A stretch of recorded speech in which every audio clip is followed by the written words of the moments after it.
Joining me now from New York City, founder of Geltrude and Company, Dan Geltrude. Dan, thank you for joining me. Dan, I know you don't have a crystal ball over there, but I will take your prediction on where this is going. I mentioned that the median house sale was around $386,000. That sounds actually pretty reasonable if you're living in my area. In my area, you can buy like a shack, like one, maybe two bedroom, one bathroom with no air conditioning for about $1 million. New York metropolitan area is not much different. Look, the question is the market really cooling off? It may be a little bit, but I don't think there's going to be a real cooling off of prices, and that's simply because the inventory is not there. So you don't have the supply, and the demand is going to stay high. Now, this is a particularly dangerous scenario for a buyer, and I'll tell you why. You have high prices and low interest rates. So if the real estate is overpriced, there's nowhere really to go because the price of real estate and interest rates, they kind of counterbalance each other based upon what someone can afford on their monthly payment. So right now, as long as interest rates stay low, I think prices are going to stay high. So you got to be careful if you're going to buy right now. Yeah. So would you encourage people to buy or recommend that? Or do you think people should hold off and wait it out if they can? I know some people are trying to flee city life, and a lot of people can work from home now. So they're looking to rural communities or other areas. And maybe the housing market seems kind of like a steal for them compared to where they were coming from if they're coming from New York City or places in California. But that being said, I think it is kind of dangerous to be overpaying big time for homes. It is, no matter what part of the country that you're going to purchase in, overpaying is overpaying relative to location.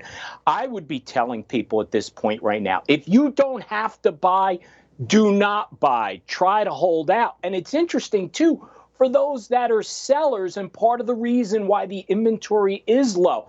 If you sell your house, well, guess what? There's no inventory. Where do you go? So some people are holding off on selling their houses because they don't have any place to move to. So it's really a lot of factors going into what's driving the market up.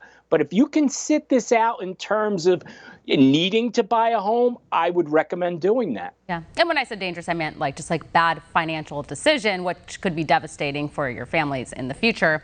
I did see this. Apparently, some American buyers are setting their sights on Europe and other places. I haven't looked into the markets there. Is it reasonable? I mean, is this something that you think a lot of Americans are going to do? Well, as far as the Americans that are looking at the European housing market, those are Americans who are looking at second homes. We're not talking about people who are planning to move out of the country primarily. So what's going on in places like Europe? Well, look, Europe is really having a tough go with COVID right now. So that is keeping a lot of their housing prices low. So there are some bargains. At some point in time, COVID hopefully is going to get under control in Europe. People will start to travel again, so prices will come up. So those that can afford to buy in Europe, who are seasoned real estate people, this is probably a good time to consider a second home in Europe before there's going to be a breakout of the real estate market at some point in time. Yeah, that's a good point to point out that people aren't just fleeing the U.S. just for cheaper housing prices. So second homes, good point.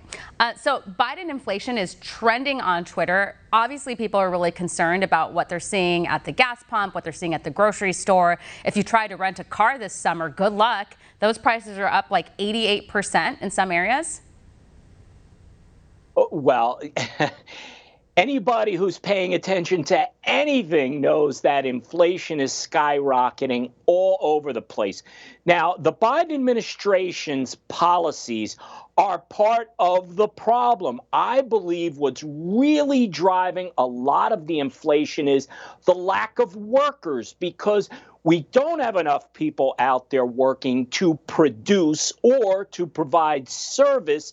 With surging demand, there's nowhere for things to go except prices to rise.